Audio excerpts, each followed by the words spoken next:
The chapter begins with the fact that we are shown the city of Tongzhou. An announcement was shown that today Zhao Dian, a descendant of the immortal Zhao clan, was incredibly brave and courageous. He went to the desolate lands alone to save the heir of the Qin family, Qin Yu. This is a great credit to their ruling dynasty of the Divine Sword. Due to this announcement that the eldest princess of the Divine Sword dynasty will marry Zhao Dan. The wedding will already take place tomorrow. People were surprised that Li King was getting married and didn't know if he could compare to Qin Yu. The Qin family had 2 war gods, but because they went too far into the desert lands, both died. And Qin, the best warrior of Tongzhou in the ruling dynasty, has now become disabled. The man did not think that this girl would get married so quickly, because only a month had passed, to which the girl who was standing next to him replied that Prince Zhao was a descendant of the immortal clan, so what kind of girl would not want to become his wife? People also say that today Prince Zhao and Miss Lai will personally go to the Qin family palace to visit Qin Yu. They are so kind and righteous, which is admirable. After we are shown the courtyard of the Qin family, the wounded Qin Yu was lying in bed. Zhao and his daughter-in-law were standing next to him. Zhao said that Qin had been the pride of Tongzhou since childhood. Already at the age of 3 he knew the essence of great perfection. At the age of 9 he began to master this incredible technique. At 13 he achieved great perfection. At 18 he almost entered the realm of spirituality. He grabbed Qin by the neck and asked, "And now what?" He asked to look at himself, because he is now like a dog. All his muscles and veins are torn, the divine consciousness is scattered, now he is just a cripple. And he, Zhao Dan, became a great hero. I went to the desert lands alone to get him back. He approached him and stared at him madly. Zhao taunted him and added that he was now marrying his fiancée and started laughing. Li King said that she had the blood of the imperial family in her. She was destined to embark on the path of conquering the world. And this Qin family received unthinkable favor from her imperial family. She was given to Qin only because her father wished so. She believed that the Qin family were just the dogs of the imperial dynasty. Only a person with truly outstanding qualities will be able to receive it. She admitted that one little trick led to the death of Qin Zhan and Qin Heng, and Qin Yu turned into an invalid overnight. She believed that she was destined to rise much higher. She put her hand on her new boyfriend and told him that Zhao was a descendant of the immortal clan, and she was talented and beautiful. Their couple was created by heaven. He told her that she was really a great person. From now on he would love with all his heart and laughed. At this time, Qin was lying on the bed. He began to glow yellow. Some demons appeared around him. They asked if he wanted to live. Different types of animals began to fly into the body of the protagonist, and they asked to show his ability. And then he woke up and got up. He didn't understand what had happened and how he came back. But he did not understand why he should return now. If it had happened a little earlier, then his father and grandfather would not have died. Immediately he remembered Li King and Zhao Dian. He believed that they were vile creatures because they framed his family, killed his father and grandfather. They made him a cripple, and now they have decided to have a wedding, because of which his family is completely destroyed. It was at that moment that he woke up. Then he still could not accept the huge changes that awaited him ahead. So before the wedding, he went to talk. Zhao looked at him very terribly and laughed. The protagonist did not expect Zhao Dian to beat and disgrace him. As a result, he was badly beaten, and Zhao Dian took him to the desert lands and just ran away on horseback. A girl came up and assured me that everything would be fine. He was saved by Li King's sister, Li King Yao. She married him. 10 years later he managed to use the chance that the desert lands gave him, and he received the right to inherit. Only he did not expect that during his practice Li King would find and kill Qin Yao. Distraught with grief, he decided to go straight to the imperial dynasty to avenge her. He went alone, but on the way he found out that Li King and Zhao Dian had already left, so he set foot on the path of self-improvement again. After he managed to become the Supreme Devil, he once again began to hunt for Li King and Zhao Dian. At that time, Li King had already become the empress of the entire continent, and Zhao Dian was the head of the immortal clan. These two teamed up with monks from all over the world to kill him. He got into a deadly fight with Zhao Dian. They both used incredible techniques and moved on each other, and Zhao shouted for Qin to die. In the end, he was outnumbered and Zhao Dian's men surrounded him. He shouted that Qin cannot escape. He must obediently accept his death, to which the protagonist replied that if he died today, he would take them with him, to which these two were very surprised. Desperate, he decided to destroy himself and them. In this lifetime, he will make them pay for everything with blood. A happy accident happened in the desert lands, gave him the Book of Nature, which contains 108 ancient ferocious beasts and 72 ancient divine beasts. He opened a huge scroll and it stretched across the entire room. Right now, the protagonist can awaken one of them. He pointed his finger at a certain black demon with horns and told the ghost of Yazi to appear. Immediately, a huge black dragon appeared. Qin knew that the fierce Yazi beast had an incredibly strong body. Its muscles and bones were very powerful. It had no equal. It will even help him to open the first level of cultivation in the spiritual realm. He wanted revenge very badly. Qin told Lai King and Zhao Dian to prepare to withstand the force of his anger. Immediately someone came to him and he was very surprised that Qin woke up and was sitting on the bed. Qin was angry because he knew that Qin Shuang was an elder of the Qin family. They were like brothers with Qin's father, but he could not think that Shuang would secretly team up with Lai King to send them to the desert lands. He forced people to betray the Qin family, and he became Zhao Dian's dog. He killed his entire family. Shuang was surprised and looked at Qin. He was glad that all his veins had been torn, and now he was just a nobody. But the protagonist was very angry and seemed to be burning. Shuang laughed and shouted that the peerless genius had fallen right on the altar, turned into trash. The protagonist replied that a dog is a dog and the fact that he changed the owner does not make him someone. He still remained an empty place. Even if he falls on the altar, he, the old dog, will not be able to disgrace him. Shuang shouted at him to shut his mouth, because he did everything he could for the Qin family and got nothing in return. They forced him to do this, and that's why everyone died. Now the Qin family is him, Qin Shuang.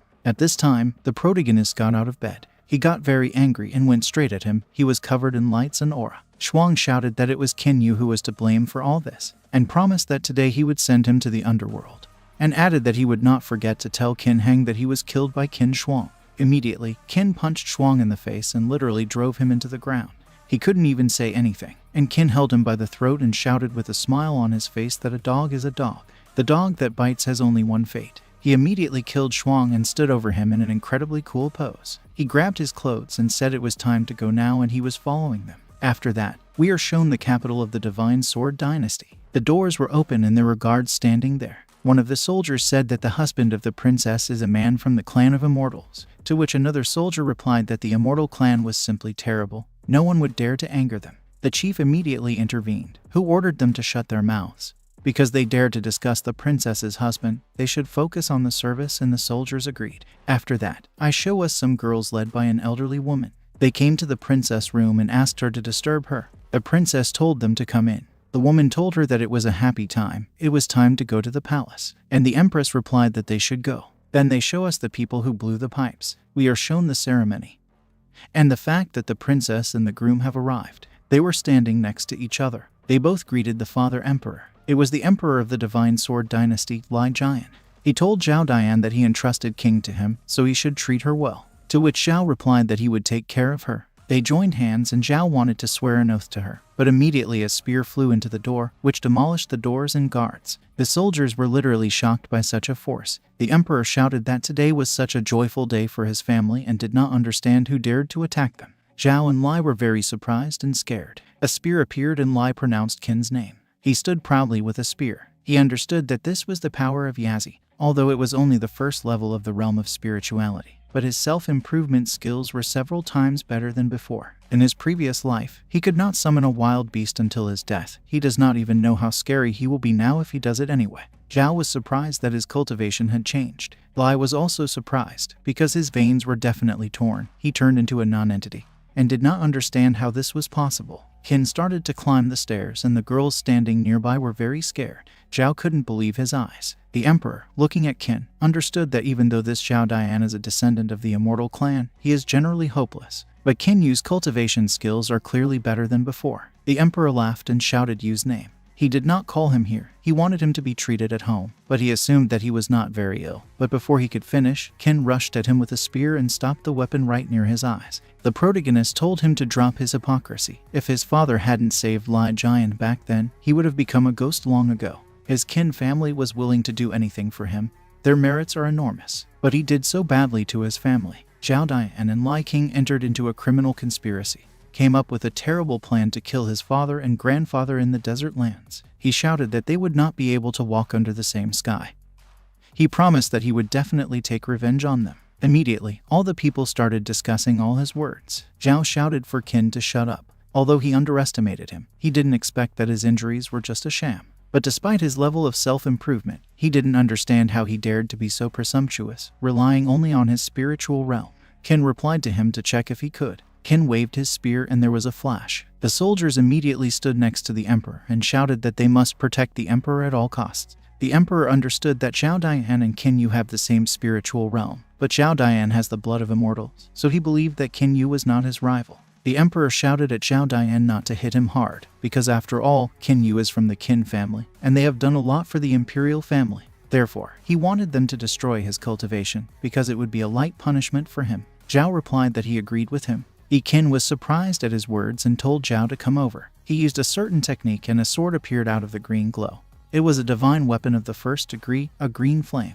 Lai was surprised when she saw the divine weapon of the Zhao Dian family. Just like people, they understood that it was not for nothing that he was a descendant of the immortal clan. He was afraid that with such a sword, Qin would not be able to stop him. He told Qin that this sword is a relic of his family. It is a divine weapon of the first degree. Qin replied that he had the spear of the war god of the Qin family, an earthly weapon of the 6th stage. It soaked in the blood of tens of thousands of human souls and beheaded thousands of people. Zhao understood that although he spoke eloquently, but, after all, this is an ordinary earthly weapon. And then, when he was making a swing, he added that Qin took the blow of his sword, and the protagonist was glad of his words. He also stood up in a pose and called the ghost of Yazi. With the words that he attacked, Qin ordered him to destroy Zhao and the demon rushed forward, from which Zhao was very worried when he flew forward. Then the spear opened and seemed to bend and appeared behind Zhao, from which he was very surprised. He was not happy, because Qin clearly underestimated him. Zhao turned around and repelled the attack from behind with his sword. The spear continued to attack the sword and it began to crack, from which Zhao was very surprised and did not understand how this was possible.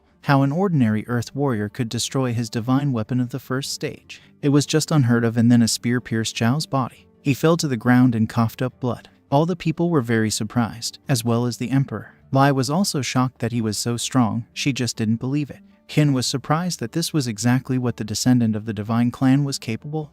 Zhao was in a lot of pain and he grabbed the spear. Qin took and pulled the spear out of Zhao's body, asking if this was the same son-in-law that his imperial family was so proud of. Zhao is very weak and frail. He replied that his weapon was able to use his divine sword, and realized that he was not earthly at all. He didn't know that his family had a divine weapon. The protagonist wiped the spear of blood and said that his family had been washing the spear of the god of war with blood for centuries, and did not understand how it could be compared with his fragile divine sword. Another divine power of Yazi is that it can be combined with weapons. There are 2 types of weapons, earthly and divine. At the moment, the spear of the god of war has the power of at least a 2nd-level divine weapon. The emperor realized that the Qin family was hiding a divine weapon. He just didn't believe it, because he was watching their every move, and assumed that he got it in the desert lands. He wanted to keep watching him. He wanted to know what else this boy had. He asked Zhao that he couldn't handle Qin Yu alone, and added that he might have made a mistake when he gave him his daughter to marry. Zhao answered him with a denial and wanted to justify himself. He got very angry and cursed Qin. He got very angry and shouted that his eyes had already turned red. He opened a kind of third eye. Zhao shouted that he underestimated him, but he must remember that he is a descendant of the immortal clan. Immediately, he rushed at Qin, which even left a funnel on the ground. He was already near his face, and Zhao added that Qin was just an ordinary person. But Qin knocked Zhao out with a simple punch that sent him flying dozens of meters away. The protagonist was not happy, because there is too much noise from him. He was pressed into the ground and couldn't even speak. Then Qin walked up to him and stepped on his stomach. He told him that he had killed his father and grandfather, and today he would pay for it all. He raised his spear and prepared to kill him. He made a strong swing and shouted for him to die. Immediately, Lai shouted to her father to save him. Zhao also shouted to be rescued as soon as possible. Immediately, someone flew at an incredible speed right into Qin, and immediately a large guard appeared next to him, who tried to hit Qin, but he was able to fight off with a spear, and Zhao shouted again. The protagonist felt that he had such great brute force. This guard took Zhao and sat on the ground. He carefully placed Zhao on the ground. It was the guard Bai Wudi who admitted that Qin was very talented, but he dared to rampage in the imperial city. The protagonist knew that Bai Wudi was Lai King's personal guardian, very good at hard practices, and had almost become a 2nd-level spiritual realm master. Lai shouted at Bai to kill Qin, to which the emperor added that Qin had shown disrespect for the law, behaved arrogantly, hurt so many members of the imperial dynasty.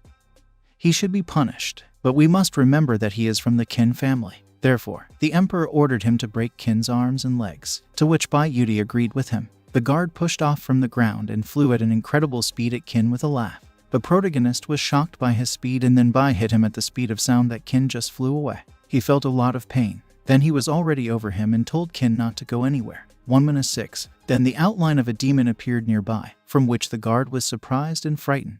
A summoned ghost appeared around. He asked Qin what it was. The protagonist grabbed his hand and they flew down with the words that he should stop here. Qin easily tore off his hands and the guard screamed and flew down. He didn't understand how he could lose. Qin then landed and raised his spear. Finally, it was her turn, Lai Jian. The emperor got angry and just said his name.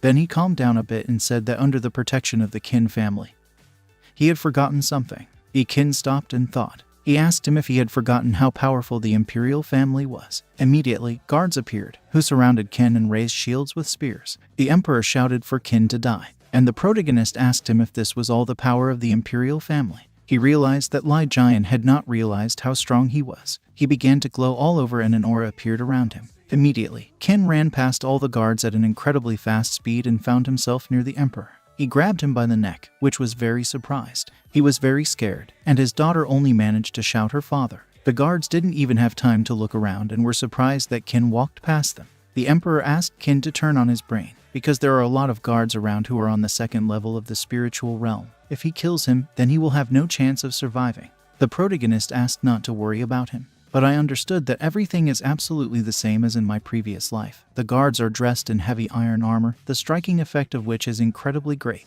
But they have a weak point, their speed. Qin tightly squeezed the emperor's throat, from which he began to choke and groan. The emperor managed to say Qin's name and the protagonist yelled for this old dog to die. Then a strong ray of light appeared from the sky and Qin was surprised, because he felt a strong pressure. Someone appeared who said that Qin should be able to forgive and asked to be spared.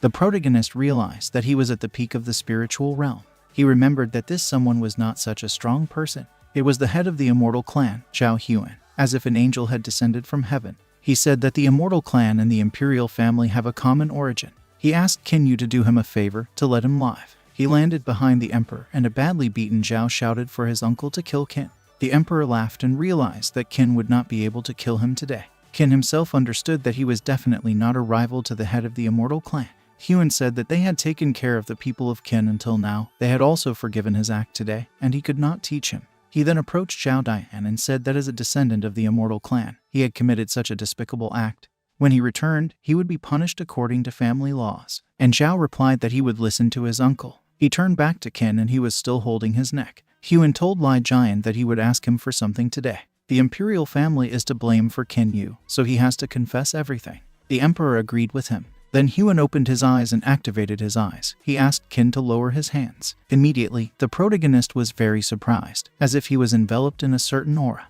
Even his hand released the emperor's throat by itself. He realized that it was an overwhelming force of the 9th level of the spiritual realm. Immediately, Qin moved his leg and used his strength. He said that using only suppression, he would not be able to control it. He pulled his hand towards the emperor again. He grabbed it again and an even stronger beam of light appeared. Huan was surprised that after reaching only the 1st level of the spiritual realm, he was able to suppress its power. Qin shouted that since the immortal forced him to let him go, then he decided to kill him and just broke his neck. The emperor's body began to fall to the ground and Lai was very worried about her father. All the people were shocked that he had killed the emperor. Immediately, the guards ran to Qin. Even Huan realized that this guy really got something in the desert lands. Qin grabbed the emperor's body and began to spin it with the words that since he needed the emperor, then they could get him and threw him with all his might. Huan opened his wings and caught the emperor's body. Qin began to run away and said goodbye to the head of the immortal clan and assured that they would meet again. Then he noticed an approaching aura. A huge blue paw surrounded Qin.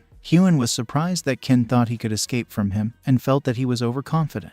Qin felt that the force of this suppression was 10 times more powerful than the last time. He knew that there would be problems with him. Qin floated to the ground and he used Yazi. Immediately, a demon ghost appeared and screamed violently. He broke free from the shackles of Huan's power and grabbed his spear. He wanted to kill Zhao and Lai and that's why they were very scared. Huan believed that these were all children's toys. He made a deception and ran first towards this couple, and immediately ran away from the battlefield and said goodbye to everyone. Huan repeated that Qin would definitely not be able to escape from him. The protagonist replied that right now Zhao Dian is badly injured and in incredible pain. If he chases after him, Zhao will die. He suggested that he decide for himself what is more important to him. Immediately, Huan turned his attention to his nephew, who asked his uncle to save him first. Huan laughed and noted that Qin was a funny boy. This time he decided to let him go. He used his power on his nephew and noted that his injuries no longer pose a threat to his life. Zhao shouted to his uncle that if he didn't get what he deserved, he wouldn't be able to live in peace. Huan asked him not to worry, because he assured him that he would definitely avenge him.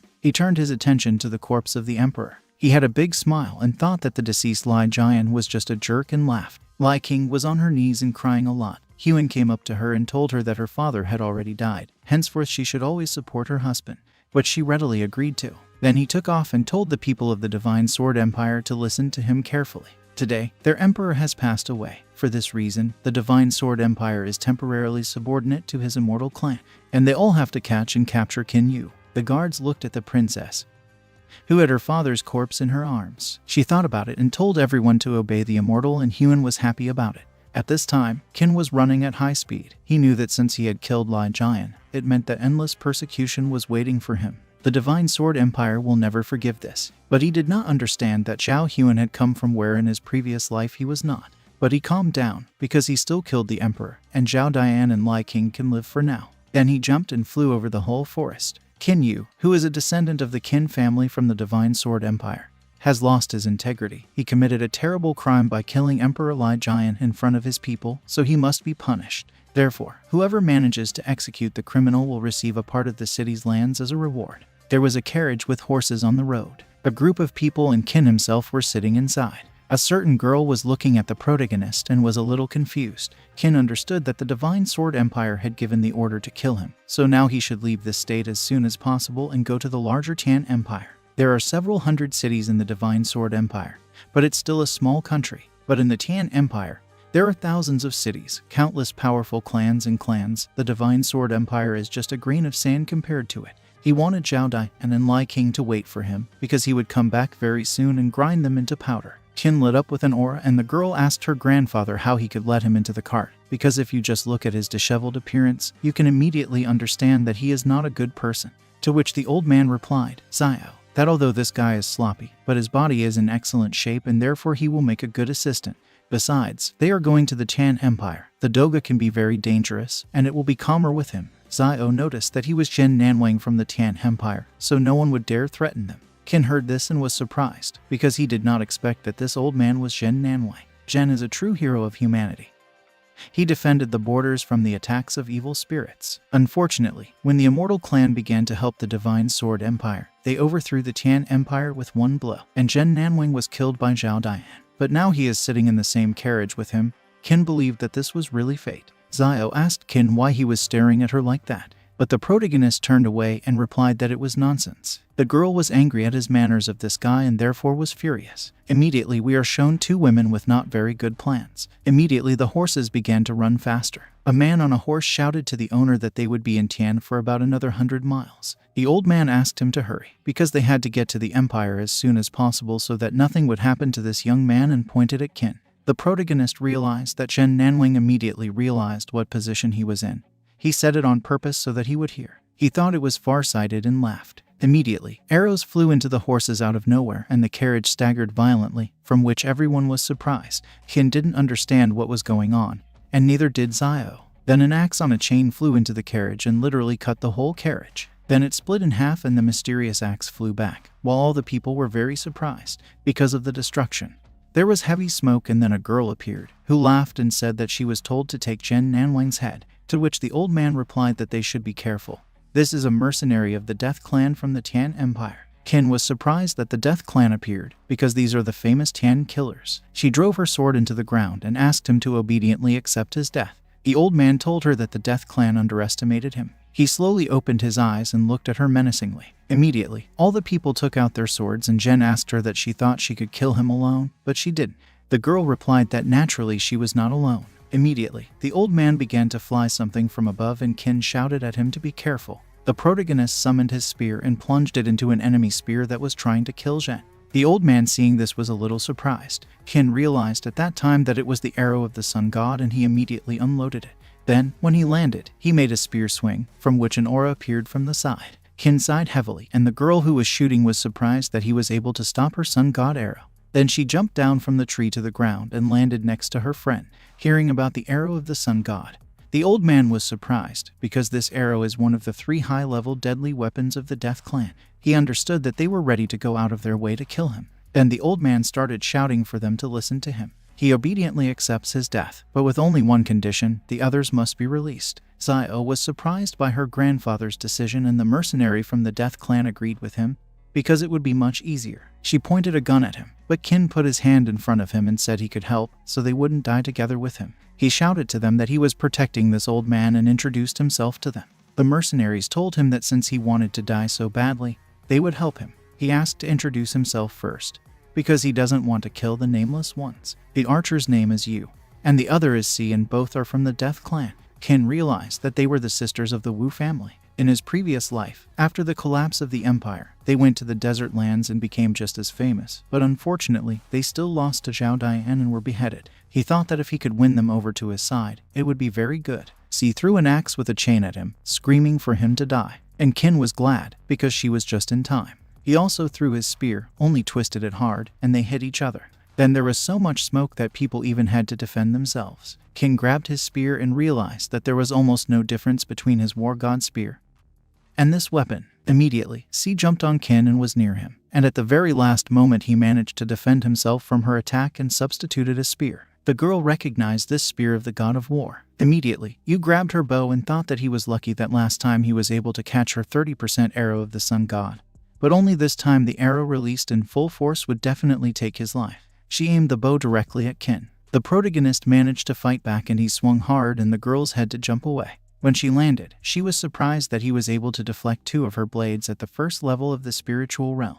She assumed he was some kind of divine genius, but she still thought that the gap between them was still great. She started using a high-end yellow-level weapon and a huge sword avatar appeared around her sword. She used the Scorching Sun Blade technique and Qin also had to use the Ghost of Yazi. A huge purple demon appeared again and surrounded Qin. With his wings, he was able to protect the protagonist from Yu's attack. Qin tensed up a lot and the girl shouted that he couldn't even handle her alone.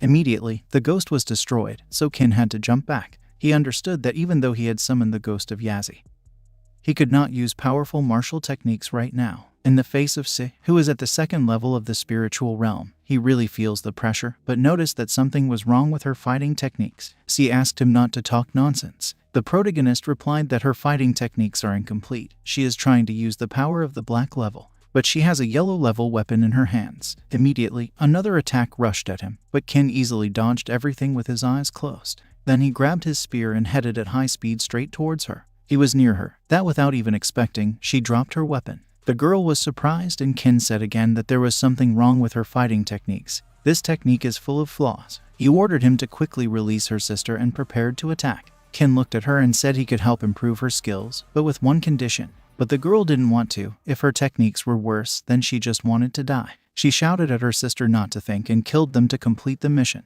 Huey didn't know what to do and therefore doubted. The protagonist understood that the bond between the sisters is very strong, so you can no longer pay attention to you. Zio was surprised that Qin was so strong. Zhen understood that this kid from the Qin family was really very good. Therefore, he believed that a trip to the desert lands was useful for him. He made the right bet. Qin pressed the spear to Si's throat and it hurt. Yu shouted for him to stop. She dropped her bow and quiver of arrows to the ground. She knelt down and asked to be killed, but only to let her sister go. Qin thought about it and removed the spear from her throat. He said that the Death Clan is worthless and shameless, even though they raised them, but they do everything against your will. He asked if they seriously want to continue to stay with them. Si didn't understand how he knew, to which Qin replied that he really knows and also that he knows that the head of the clan has been thinking of having an affair with them for a long time. Si just didn't believe what she was hearing. All the people they killed earlier are their relatives. All of them were secretly controlled by the Death Clan.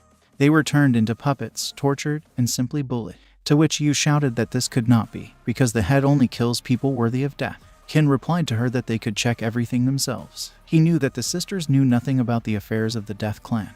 He managed to sow doubt in their hearts. Now it's only a matter of time before they switch to his side. But he decided to offer them something. He put down his spear and said that they could renounce the clan and would obey him. Si laughed and said what a generosity it was. She asked him if he knew how strong the Death Clan was. If they disowned him, then they would definitely be killed, and she doubted that Qin would be able to protect them. The protagonist returned his spear and asked her not to hurry, because he gives them time to think. If they decide, they should come to him at any time. He will live in the largest inn of the Tian Empire. Si shouted that he had a chance to kill her, but now he and his sister will try their best. He will not be able to stop their attacks. Qin smiled and wanted to try. Si stopped and Yu said that the Wu sisters never remain in debt, not this time, but promised that next time she would definitely kill him. She also told Zheng not to think that after reaching the Tian Empire, he would continue to live carefree, because the Death Clan would have hundreds of ways to finish him off. Immediately they jumped up and literally disappeared. Grandpa was delighted, and Zio, greatly embarrassed, thanked the protagonist. He approached her and replied that it was a great honor for him that Jen Nan's granddaughter personally thanked him.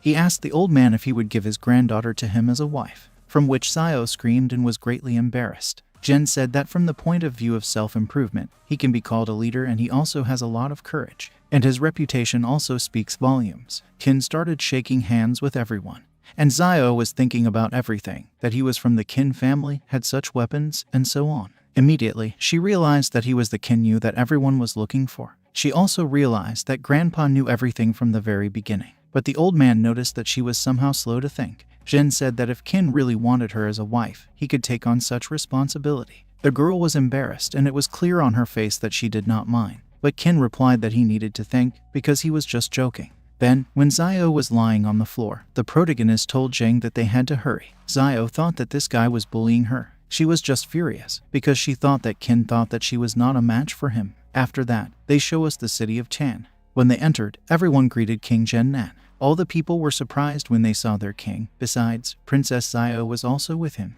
Then Huang Fei ran, telling everyone to make way and rejoicing that King Jen had finally come. He said that his father remembered him so much, and the old man laughed because he, too, had not seen his father for a long time. He approached Zio and added that they had not seen each other for a long time, and he missed her, to which she replied that they were not so well acquainted and therefore confused. Fei told her that they had all been married since childhood. They were engaged since childhood, so he did not understand why she said that. Kin decided to make fun of her and realized that Fei was her fiancé. He praised her for her good taste, because he is a talented guy, and Zio, embarrassed, shouted that she was not. Fei laughed and replied that he didn't deserve such praise, and Zio was even more angry. Then she came up with something and immediately hugged Kin with the question of why her beloved is angry. From such a picture, Fei's eyes already popped out. Kin realized that this girl was so vindictive. He thought that Yazi was her real mate, and Zio laughed. Yizhen and all his comrades nodded approvingly. Fei was surprised that they were together, and Zio introduced him to her lover. Fei began to get very angry that the earth began to crack, and a certain aura appeared around him. He asked her not to make her laugh, and Zio added that they have been together for a long time and will get married soon. Fei was very angry, but calmed down a little and said that she was just tired from the road and that's why he would arrange a banquet for her. And then he admitted that the banquet was of course in honor of King Jen Nan. The old man thanked him and agreed. After that, they show us the city center, where there were people and even riding dinosaurs. Ordinary citizens watched as the huge creatures transported Zio with the king and the others. The girl noticed that they had not been here for so long, but Fei and the protagonist sat in silence. But immediately Fei got very angry and said that he did not know who he was, but would tell him only once Zio him. He approached him and added that he advised him to get out of Chan as soon as possible. He gives him one night. If he sees him again tomorrow afternoon, he will skin him. Kin laughed and said that he would get out of Chan, but he would have to wait a bit. Only when they get married with Zio, give birth to a son and daughter, and then they will talk about it again. Fei was surprised when he heard and presented this picture and immediately replied that this would not happen. He promised that he would kill him, and should not think that Zio would be able to protect him and did not understand how he could be such an impudent person. Kin replied that he could be arrogant and talented, and now he could kill him. Fei grabbed his clothes and was very angry, but immediately he let her go and replied that he just waited, and the protagonist just dusted himself off. Kin believed that this Zio created a lot of problems for him as soon as she appeared. After that, we are shown the clan of blacksmiths. Immediately, a certain column caught fire and Fei was the first to jump from the dinosaur. He told Zio and the king that they had finally arrived. Immediately they went down and Jen said that it was not for nothing that the blacksmith clan was so famous in Tan. Looking at the hammer and sword, he noticed that the gate alone was decorated with so much yellow metal, but Zio was not happy and just spat. Fei then thanked King Jen for the compliment, and he said that all the decorations at the entrance were forged by his father, but it doesn't matter, he wanted to get inside as soon as possible. Then they went into the living room and Fei saw them off. His father has some important things to do, so he is not here now. Today he will receive the honorable guest of King Jen Nan. He asked them to wait a minute, and he would order dinner. Kin thought this place was quite luxurious. After that, the table was set with food. They sat down at the table. Fei also brought the magnificent meat and, putting it on the table, said that it was the meat of an underground dragon. It perfectly strengthens the body. He prepared it especially for them, although it was hard, but still he got it. Kin was happy and took all the meat for himself, which made Fei very surprised. He shouted that it was not for him and rushed at Kin, but the protagonist fought off his hand. Faye immediately realized that Kin had a huge brute force. In a moment, the guy had already eaten all the meat and only one bone remained. Immediately, he opened his eyes and felt something. His whole body seemed to be changing. He was shocked by such strength, and immediately began to quickly eat rice and everything else. At this time, Faye told the king that he had good news for him. He doesn't know yet, but he recently awakened the sacred fire of the 5th rank. His divine ancestor congratulated him. Zhen and Xiao were surprised by his words. Faye went on to say that the master also found out that he was going to marry Xiao, so in a few days he would personally visit Tian to woo them. The king and his granddaughter drooped a little and did not know what to say. Kin also didn't expect this guy to be able to awaken the sacred fire. This is a unique magical power that a martial artist can develop. It is divided into 9 ranks. The first is the weakest, the 9th is the strongest. Once a warrior awakens the sacred fire, he can receive the most honorable position on the continent to become a master of tempering. And although Huang Fei only awakened the fire of the 5th rank, but even this is very rare in Tian. In addition, his very ancestor is an outstanding person. He not only managed to reach the 6th rank, but also brought his own level of cultivation to the very peak of the spiritual realm. Therefore, Qin understood that he had great power in the Tian Empire. Fei also added that the mentor promised that he would arrange for him and Xiao such a magnificent wedding, which the world has not seen for a long time. The old man sat in silence all this time, while Fei approached Xiao. Zhen understood that there would be problems now. After that, when evening came, Qin was about to leave and Xiao ran up to him. She said that he could stay in the king's palace, and therefore did not understand why he was going to the inn. Qin laughed and asked her if she would miss him. Then his smile disappeared and he saw Xiao's confused face. She immediately turned away and started running away. The protagonist asked her not to worry, because this Huang Fei is not so good at all. They are made for each other. He will not let her fall into his clutches. After that, Qin was sitting in the room on his bed. He thought about it and immediately summoned his ghost demon. He understood that the fastest way to improve himself was to absorb natural treasures or the flesh of mutated beasts. Tomorrow he will go in search of something suitable. When he enters the 2nd level of the realm, he will be able to subdue the 2nd beast, the 9-year-old golden crow. We were shown this golden crow. He is responsible for the fire of heaven and earth, Huang Fei. He was wondering what his face would be like when he saw the sacred fire of the 9th rank and laughed hard. After that, they show us how Fei was standing on the balcony and his subordinate approached him, who found out everything. They found out that Qin Yu comes from the Qin family of the Divine Sword Empire. Fei realized that this was the same Qin who had been cuckolded by an immortal and he was a subordinate who confirmed it. Fei made a crazy face and started laughing hard and said that he was going to die laughing. And he also thought what kind of person he was, and now he considers him a simple garbage. Fei decided that he would not kill him yet. He wanted Qin to see with his own eyes how Xiao would become his wife. At the same time, Qin was holding a scroll, and there was fire around it. He found it very tedious to describe the art of war. He received the thunderstorm palm in a previous life, and although it is a low, black-level commodity, it can be exchanged for many natural jewels. He jumped off the bed and grabbed his raincoat, saying it was time to go. After that, we are shown the Tian auction house. Qin went inside a very tall building where a lot of people were walking. He was glad that he had finally returned here and felt a certain nostalgia. Immediately, a lizard appeared in front of him, who greeted him and asked what he would like. The protagonist told him that it was none of his business. He pointed his finger and asked to call Miss Wanner. The lizard immediately turned around and asked him to wait a bit. Then we are shown a beautiful woman surrounded by snakes. The lizard said that a certain young gentleman wanted to see her. Qin noticed that they hadn't seen each other for a long time, but Wanner didn't recognize him and didn't know who it was. He stood next to her and said that he wanted to take part in today's underground auction. She was a little surprised and the lizard just kept silent with a smile. She asked Qin to follow her. After that, they all walked straight down the corridor. The lizard opened the door for him and asked him to go ahead. Qin and Wanner went inside and the protagonist said again that he was pleased to be back here again. The girl decided to light her pipe. She knew that they did not know each other, so she asked how he knew her. Qin replied to her that she did not need to know. He was familiar with the rules of today's auction.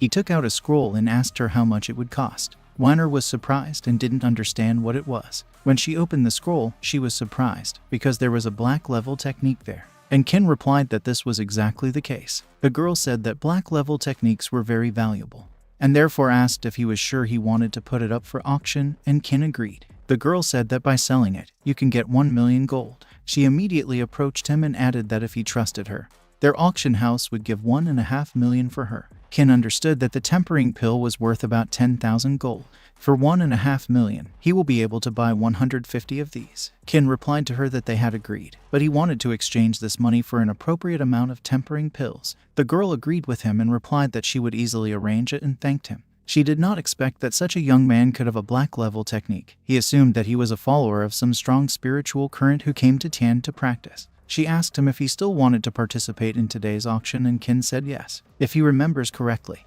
there will be one extraordinary jewel at today's auction. The girl approved and said she would take him to his place. He followed her into the hall, where people were already sitting. She introduced him to the arena. People whispered and said different things. One man had been here dozens of times, but he had never seen her smile so sweetly, and no one knew who came with Wanner. He sat down at a chair and thought that there was a good overview. The girl told him that only the most expensive guests of their auction house can sit here. Immediately, someone started calling Wanner and told her that he had come, from which she was a little surprised. She turned a little viciously and looked at him. She recognized him. It was Mr. Wang Xuan. He told her that he had brought an excellent product today. The girl thanked him for the advertisement and smiled sweetly, to which Wang replied that his father came several times with a question about matchmaking, but she always refuses. He wanted to touch her melons, but she covered them with her hands and laughed sweetly. Wang also laughed and thought it was so easy to embarrass her. He has already discussed this with her father. From today his lot he does not need anything. The entire payment will be considered a ransom for her. Even her father couldn't refuse it. Kin saw that Wanner was not happy. Kin turned around and realized that he was right. A divine spear, a damaged divine weapon, will be auctioned today. Then Wang saw that Kin was sitting in front of him. He ran up to him and put his hand on his shoulder, saying that this was his place, so he should not sit here and should leave. Wanner immediately intervened and said that this was her guest, so there was no need to be so rude. Wang panicked a little, because this place has always been his, and Kin replied that now this is his place. Wang got angry and asked how dare he, because he is a piece of trash on the first level of the spiritual realm, and before he could finish, Kin raised his hand, and he just hit Van with his palm, which just flew off here. Then he got up and holding his face couldn't even say something clearly. Kin told him that he always annoys him, and if he says even one more word, he will kill him. Wang became very angry and an aura appeared around him. He told him that no one would talk to him like that. If he wants to die, then Wang decided to help him. Wanner shouted for him to stop and Wang turned around. Wang could not answer her and only pointed his finger at Kin, and already the girl was angry and ordered him to be silent. Wang calmed down and agreed with her. He sat down at the chair and felt that he had to endure the insult in front of Wanner. But as soon as Kin left here, he wanted to kill him. At that time, someone was sitting behind Kin and informed Fei that he had seen Kin at an auction in Tian. Besides, he had quarreled with Wang Xuan. I show us the Huang family, where Fei was eating berries surrounded by girls. Fei figured that since he was with Wang, this guy was looking for his death. Immediately, Fei dropped the call and called Wang, from which he began to smile maliciously. He told him everything and Wang was very happy, because he thought that he really was some kind of powerful man, but it turned out that he was just a pawn of a fading empire. Wanner then walked up the steps and greeted everyone at her Tian auction. Today they have a lot of truly incredible things. They are several times higher than all previous lots. All the people began to shout with joy and asked her to start soon. The girl was glad and her subordinates began to bring boxes. Today's first lot is a second-class survival pill. She opened the box where the blue glowing pill was lying. She added that alive or dead, flesh or bones, no matter what kind of wounds they get, after eating this pill, they will recover in an instant. The starting price is 10,000 gold, and you need to raise the bid. The bald man immediately offered 15,000. The monster is already 18,000.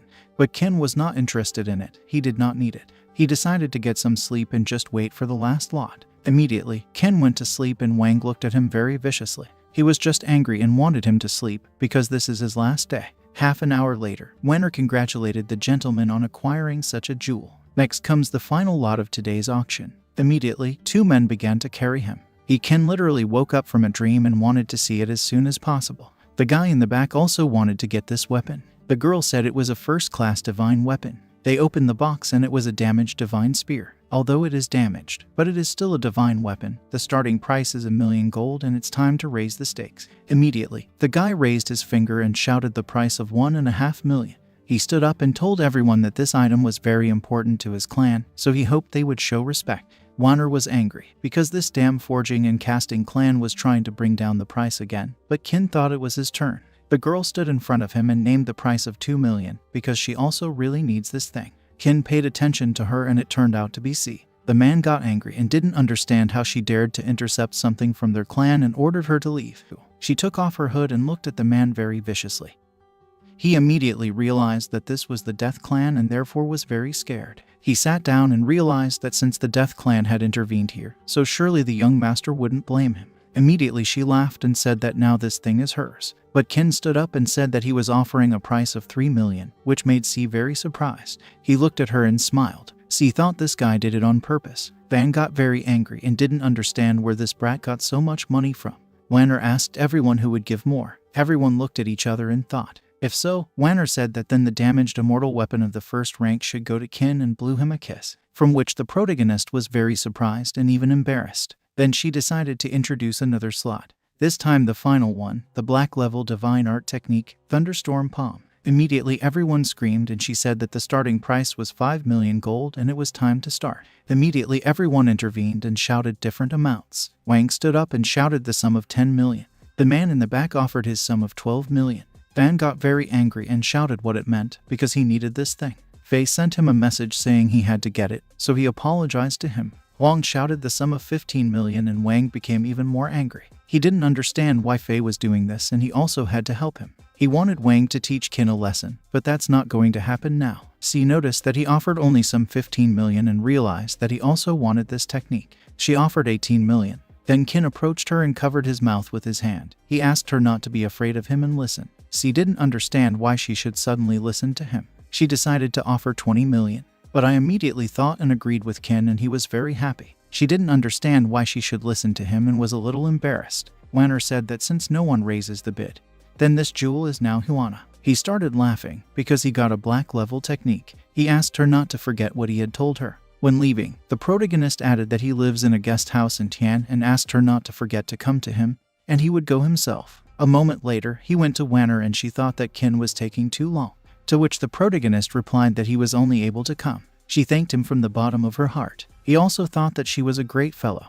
That's what everyone says, you can't cheat, you won't sell. He didn't even think that she would be able to sell equipment for such a price. He asked if he owed her something for it. She approached him and said that she really should. In that case, Kin pulled her to him and hugged her. He touched her lips and asked if he could ask for something. She thought hard and thought about a certain case. They almost kissed, but Kin decided not to tease her anymore, and therefore asked her to just bring his thing. She called for the ring and, clearing her throat a little, said that everything was here. This ring was a warehouse. Their auction house was giving it to him. He put on the ring and immediately realized that it was a medium yellow level storage ring. He then told her that if in the future Wang invited her to excavate ancient ruins in the future, then she should tell him. He was also going to go there and said goodbye to her as he left. But Wanner didn't understand what ancient ruins he was talking about. After that, they show us the Big Tan Avenue, where there were a lot of different people. In his previous life, he had already known Wanner, but then, shortly after returning from the ancient ruins, she was forced to marry Wang because he had wove a whole conspiracy against her.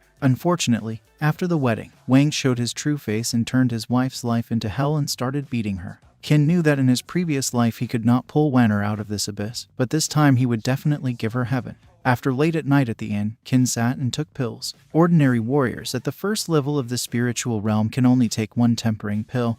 More talented ones can take about 3 at a time. Warriors who have reached the peak of development can drink 10 pieces at once, and he has the power of Yazi, having no equal in physical strength. 150 pills will be enough for his eyes. He absorbed all of them and a certain golden phoenix appeared. Immediately, he fell and clutched his chest. Then he lifted his chest and his outer clothes literally tore and something happened to him. He was sitting on the floor and when he came to his senses a little bit, there was a phoenix mark on his forehead. He understood that 150 tempering pills really allowed him to break through to the second level of the spiritual realm. He opened the scroll and decided to use the 9-legged golden crow. He appeared beside him and Kin put his hand on his beak and told him to go ahead. He took a small light on his finger and it jumped on his shoulder. He greeted the heavenly flame and at the same time literally juggled it. Kin then used his ring and pulled out the shattered divine spear from it. He told the fire to act and it enveloped the spear in flames. The heavenly mysterious fire can give power to all things. It will be very easy to connect this broken divine weapon and the spear of the god of war with it.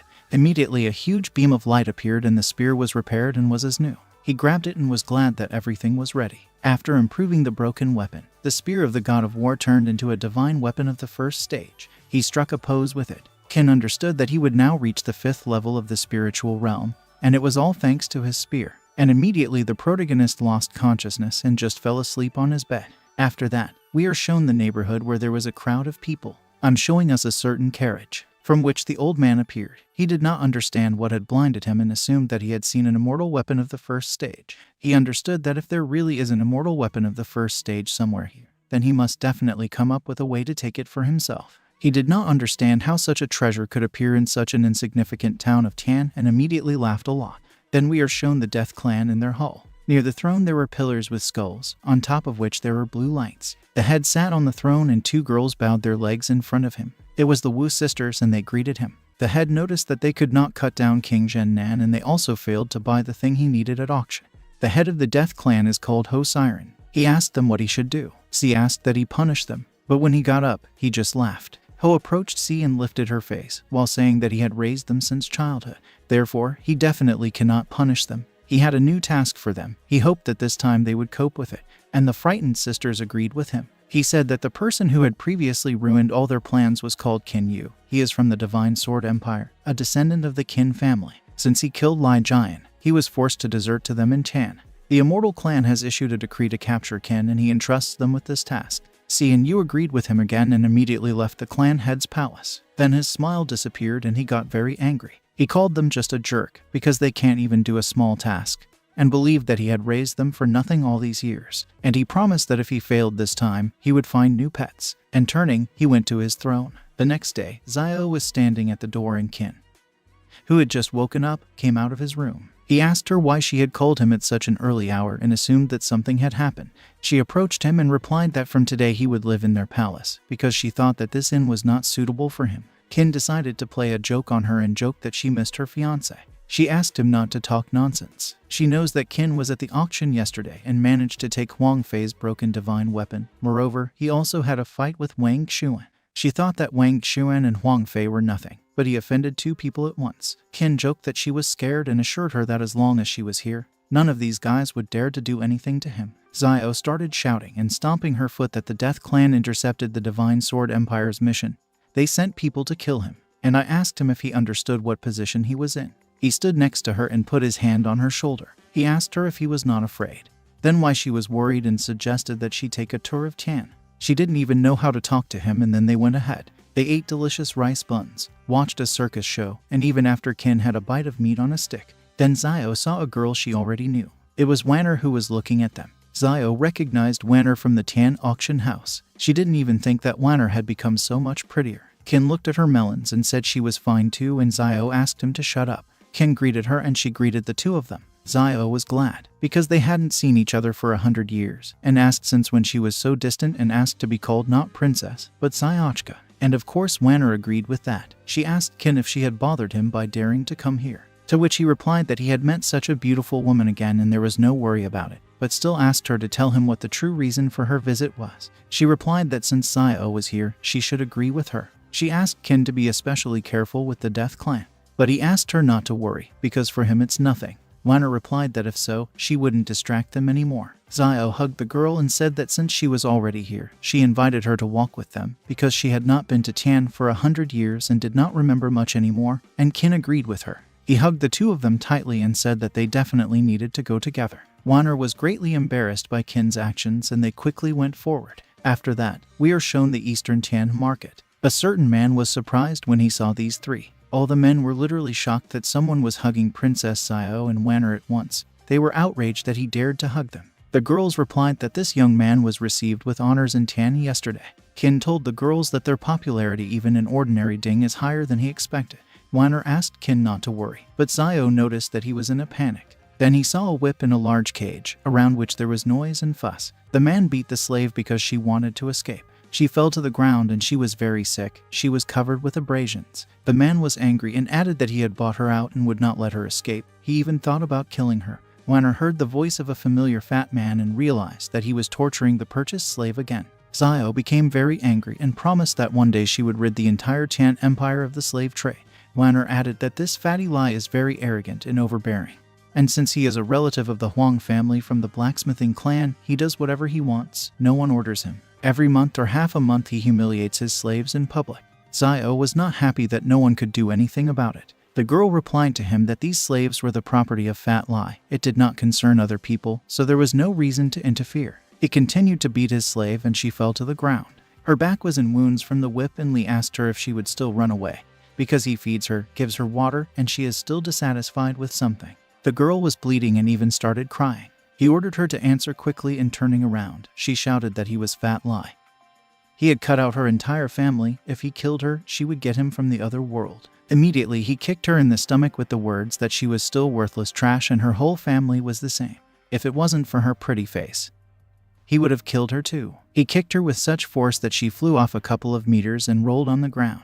He gave 2 liangs of silver for her, which is a lot of money, and now he is her master. Immediately, he walked up to her and grabbed the chain that was fastened at her neck. He warned her that if he saw her trying to escape again, he would not get off with one beating. Jai Royu became very angry and looked at him with eyes full of hatred. Kin heard Jai Royu's name and was surprised. He didn't expect to see such a thing here. Zio noticed that he was starting to get ready to do something. He grinned. It probably doesn't bode well. Kin believed that this girl definitely needed to be saved and went straight to them. He wanted to protect her, otherwise people would face something terrible in the future and she would become a terrible warrior. Lee then released the chain saying that he was tired. He asked the people what they were all staring at, and asked if they had never seen a man who beats his own slave. The slave looked at him very viciously and Lee did not even understand why he was afraid of the slave's gay. He wanted to tear out her eyes and grabbed his whip, but Kin stopped his hand and Lee was even surprised. He didn't understand who dared to interfere in his affairs. He told him that he would buy this girl, and he only needed to name the price. Lee rudely told him that she was not for sale, so he went to leave. Kin noticed that she had just said that she had been sold against her will, in which case he would also buy her back by force. Lee started laughing and was surprised by his words. He asked if Kin knew who he was and ordered him to roll away from here quickly. The protagonist realized that he had no other choice. Lee wanted to humiliate him again, but the fist was already near his face and he hit Lee with all his might, from which the fat man's body flew dozens of meters away. People were surprised that this guy hit Fat Lie. They thought that now he was finished, because the fat man is in the clan of blacksmiths. The girl was surprised that someone decided to stand up for her. The fat man got very angry and standing up awakened his power with a cry that he would kill him. Immediately, he used a yellow level technique, the hoof of a wild boar. It almost reached Kin's face, but the protagonist activated a kind of shield that protected Kin and simply knocked him out and threw him up a long distance. He noticed his technique and realized that he was really a pig. He approached the girl and put his hand on her head, saying that from now on she belongs to him. She was surprised and he easily destroyed her shackles. Wanner noticed that he was not ordinary. Zio understood that if Huang Fei found out about this, he would be mad to death. But this Fat Lie ran into it himself and Kin just did a good deed. The protagonist picked her up and carried her to the girls, and they all went forward. Everyone was surprised when he left with Zio and Wanner and didn't understand who he was. They noticed that this time Fat Lie had offended the big man. But others noticed that in the end, Fat Lie is a member of the blacksmithing clan.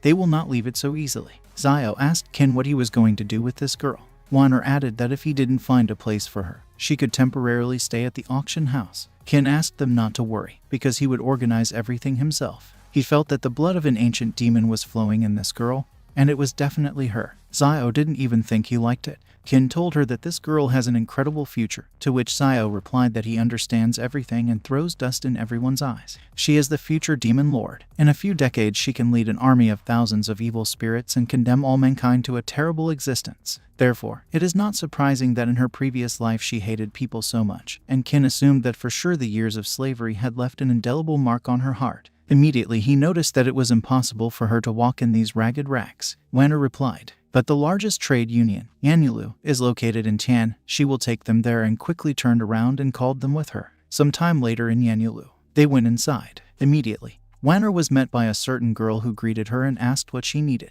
She replied that she needed to buy a girl a dress. She understood everything and asked Kin to follow her. When they went inside and Wanner suggested Zio to take a walk, and then they all met together and she agreed. We are shown Fei, who was glad, because he had not been to Yanyulu for a long time. For sure the dress of colored eagle feathers has already arrived. He saw Zio behind him and told her that it was a coincidence to meet her here, because he just wanted to look for her and did not think that they would suddenly meet here. Turning around, she asked Fei why he was here. Recently, he heard that top quality clothes were coming here, so he thought about coming to see and maybe buy something for Zio. This dress is made of colored eagle feathers. It is made of eagle feathers of 9 colors. It is very expensive and even in their tan appears very rarely, and since she is here now, I suggested that she go together. Zio answered him in denial. Immediately, someone started making noise at the top and Faye was surprised. People started shouting because they saw a dress made of colored eagle feathers. Kin told Jai that it suits her very well. We saw a girl in a very beautiful outfit. Faye was surprised and noticed that this girl was just beautiful. Zio also didn't expect that after changing clothes, this girl would be so beautiful. Zio was surprised that they were so fast and Kin replied that they only chose one thing so quickly. Immediately, Faye realized that this was the very dress he wanted to buy and therefore got angry. He shouted that he was the first to see this dress. Kin did not understand what he was talking about and asked that he stole a dress that he only looked after and Faye agreed. The protagonist asked him if he liked it. Faye said that he should give it to him. He asked to name the price and he would definitely not offend him. Kin replied that he needed his entire clan forging and casting. The girls started laughing because they realized that he wanted to piss Faye off. Wang Fei got very angry and called him a beast. He approached him, grabbed his clothes and asked if he was mocking him. The protagonist asked not to scare the child. He approached him and whispered in his ear that he was really mocking him, but what could he do? Faye became even more angry and shouted that he had crossed all boundaries. Immediately, someone shouted to Faye and when he turned around angrily, he asked who was there. It was Fatty Lai who said that Faye should help him. He said that he was beaten and his slave was also stolen. He is his servant, so Faye was insulted when they did this to him. Faye was surprised when he heard this. Kin put his hand on Faye's shoulder and asked if he had hit his man. Immediately, the fat man started shouting at Kin and explained that he was the one who beat him and stole his slave. Faye told Kin that he still remembers that scene of meeting Zio. He did not want to embarrass him, but the protagonist decided to humiliate him again. Faye immediately apologized to Zio and added that this man should die. Zio replied to him that he could not disrespect the royal palace. He asked her if she really wanted to move out of the palace for him. Zio replied again that he was her fiancé and Faye was very angry. He agreed with this, but warned that when his mentor returned, even their palace would not be able to protect him. Immediately, he quickly headed for the exit and said goodbye to her. The fat man was telling Faye that he couldn't just leave it, because he would lose face. But then he hit him, or flew into the air with the words that he should go away. He literally drove it into the wall. Zio warned Kin that his ancient ancestor would come here in person very soon, but he assured that everything was fine, because he would sort it out. He also added that since they are here, they can buy whatever they want. Zio and Wenner were surprised and very happy, but Zio pays for everything, which made her petrify. After that, we are shown the Tianhin. Wenner said that now they can disperse. Zio asked him not to do anything wrong with this girl and Kin assured him that he was definitely not a scoundrel, which made Jai a little embarrassed. Zio immediately turned around. After that, Kin and Jai were sitting in his room and she decided to ask why he bought her out. He told her that she was alive, so why ask unnecessary questions? He asked her to remember that there are also many good people among people. When he left, he said that she should sleep, and he would be in the next room. When he closed the door, he thought that now he could calmly wait for Jai Royu's inner powers to awaken. She sat silently on the bed and immediately her eyes began to glow red. Then we are shown the blacksmithing clan. Faye was standing in front of the head. He was a little angry and the head told him that they had been taught many times to stay calm if something happens. But now he asks to look at himself. He is so angry at a stray dog and considered it a disgrace. This was the head of the Huangting forging and casting clan. Faye got down on his knees and said he would do what his father taught him. Huangting asked him not to hurry, because his mentor would arrive in 3 days, and then it would be possible to go to Chan. And when the time came, Lai would be in his hands. But what is even more important is the upcoming Sacred Fire competition. Faye replied that he knew, and promised that this time he would definitely win. Huangting laughed, because with the support of his mentor, he will definitely take the first place, and that's how they will surpass the Tian dynasty, which Faye agreed with. It turned out that he was his father. After it was the middle of the night, Kin was sleeping on his roof, and 2 assassins from the assassin clan immediately appeared. They pointed their swords at him and Kin asked why she was inactive. They were sisters C and Yu. From this question, she was greatly surprised and standing up, Kin stretched sweetly. He asked her what was probably uncomfortable at night in a veil. They took off their hats and C asked him if he was awake yet. The protagonist replied that 2 unreal beauties were standing by his bed in the dead of night, so he definitely could not sleep. C then aimed her sword at his throat, but stopped the sword. C said that if so, then he should understand why they are here. He asked them to stop pretending, because they are not murderers at all. Yu asked where he got the information about the Death Clan from.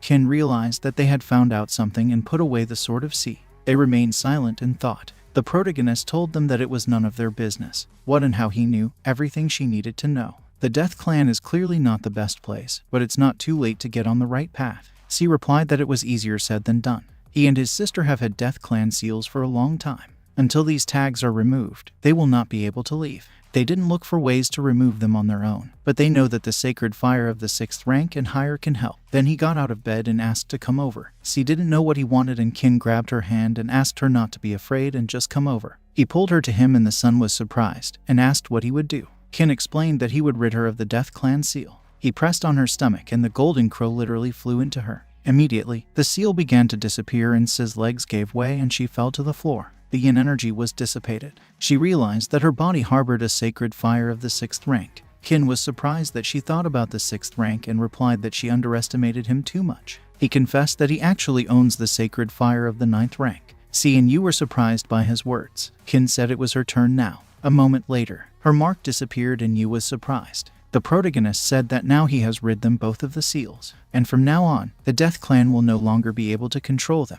The sisters began to hug and rejoice greatly. He decided to ask them again if they would agree to follow him and serve him. They both nodded to each other and said that they would both serve him from now on. Qin turned to Si. As he had told him before, her technique has a flaw. It definitely belongs to the initial black level, but she only manages to use it within the yellow level. He decided to fix it all and touched her forehead. He started pouring rune magic. Her current level of cultivation corresponds to the 2nd spiritual realm, which is why she cannot train more powerful sword techniques. When she reaches the 3rd spiritual realm, he will be able to pass on a medium black level technique to her. Si was very happy and thanked him. Then he asked Yu if she had the arrow of the sun god with her, and she agreed. She began to create a bow and arrow, and Qin told her that he would give her an entry-level black technique that would fully unlock the potential of her weapon. Immediately something started happening to her. The girl asked him if he had received all these gifts during his stay in the desert lands. Qin replied to her that when the time arrived, they would find out everything. Then he noticed that the hour was already late and invited them to go to bed, from which the girls were very surprised. The girls understood what he was driving and immediately told him that it was time for them to leave. When they left, Qin lay down on the bed and thought. According to his estimates, the Taoist elders should arrive here soon. And there, the sacred fire competition is not far away. The Sacred Fire competition is held in Tian City once every 3 years. It is jointly organized by 4 great sects that guard Tian from 4 sides. The purpose of the event is to select the best student for his subsequent cultivation to the level of a Master of Temporary. The 4 great sects are the Buddha Heart Temple, the Polar Sun Clan, the Ruthless Sword School, and the Jade Fairy Clan. They are constantly competing with each other, but remain in a roughly equal position. At one time, the Taoist elder also went through this competition and emerged victorious from it. This allowed him to achieve incredible success. The 4 great sects possess rich spiritual knowledge. Their heads are comprehensively gifted. With the help of their instructions, any student can achieve unprecedented heights. For this competition, the 4 great sects jointly produced 1 pill, the Power Release Pill. It will go to the winner of the competition. The spiritual energy contained in it is enough for him to break into the 5th spiritual realm in an instant. Breaking into the 5th spiritual realm, he will be able to subdue the 3rd beast, the Lion Sueni. Having mastered it, he would have access to endless energy techniques. By that time, he had become possessed of a power not inferior to the peak of the spiritual realm. And then he would return to the Divine Sword Empire and take revenge on all his enemies. He wanted them to wait for him because they didn't have long to enjoy life. After that, they show us the city of Tian again. There was a hum of the crowd and everyone was whispering. Qin noticed that the atmosphere of the upcoming competition is already felt. The event is still a few days away, and there is already nowhere to fall in the city. Then a certain carriage appears and people shouted that a representative of the Temple of the Buddha's Heart was coming. The guys talked about the fact that the Temple Maiden herself could come from the Temple of the Buddha's Heart. He hoped that he would have the opportunity to surprise her at least a glimpse. She pulled back the curtain and they show us the Temple Maiden, Lang Kai and Shuang. All the guys were surprised when they saw her, and the other one said that if he had managed to exchange a few words with her, he would have died of happiness altogether. Then Lang saw Qin and immediately the protagonist greeted her and added that they had not seen each other for a long time. All the guys were surprised by his words, and he remembered that in this life he had not yet met Lin. She didn't know who this person was and assumed that they might be familiar. The old woman closed the curtain because there are only guys around. It was Aunt Lang named Yu. The old lady said that they all really hope that she will be able to convince the next winner of the competition to join their temple. She already knew this and promised that she would make every effort to fulfill her father's order. She replied that only a very outstanding person could take the first place. If the winner is a guy, he will be their son-in-law. It might not be as bad as she thinks, but Len didn't want to sell himself just like that. Yu wanted to say something again. but the temple maiden interrupted her and said that she understood everything and wanted to visit Prince Shangnan first. The carriage still continued to drive forward along the street, and after a while, it stopped near the palace. Len started down the stairs with her aunt. Someone saw a temple maiden from the Temple of the Buddha's Heart. He realized that the rumors were true. In order to recruit the winner, the Buddha Heart Temple decided to sell its temple maiden. This was the spiritual son of the Polar Sun clan, Chu Lin. Len was surprised when she saw and realized that she had taught him a bad lesson last time, since he dared to open his dirty mouth in front of her. Chu replied that he had deliberately succumbed to her then. He thought she was just a fragile girl and that she mistook his nobility for weakness. Lan turned around and called her aunt. Chu was very angry because she ignored him. Then he saw Qin whistling to himself. Chu didn't know who it was and he called Qian Shuang. The protagonist asked her if she had also come to visit Prince Shang and added that he knew his residence like the back of his hand, and offered to accompany her. You called him a bad word, because he even got here. Chu Lin started laughing and put his hand on Qin's shoulder. He told Lin that he underestimated her, because she had just arrived in town and had already picked up some poor guy. She told him that he was making the same mistake over and over again, and she asked if she really thought that her patience was boundless. He shouted at her to attack. Qin jumped forward and told him to shut his mouth. Shu was surprised, and the protagonist lit up with a purple aura. Qin asked who he thought he was. Shu shouted that he was the spiritual son of the Polar Sun clan. Qin lit up with the aura even more, which made Chu a little surprised. A certain purple demon appeared and Qin warned him that if he offended Ling Qian Shuang again, he would turn from a spiritual son into a dead son. Chu began to move away.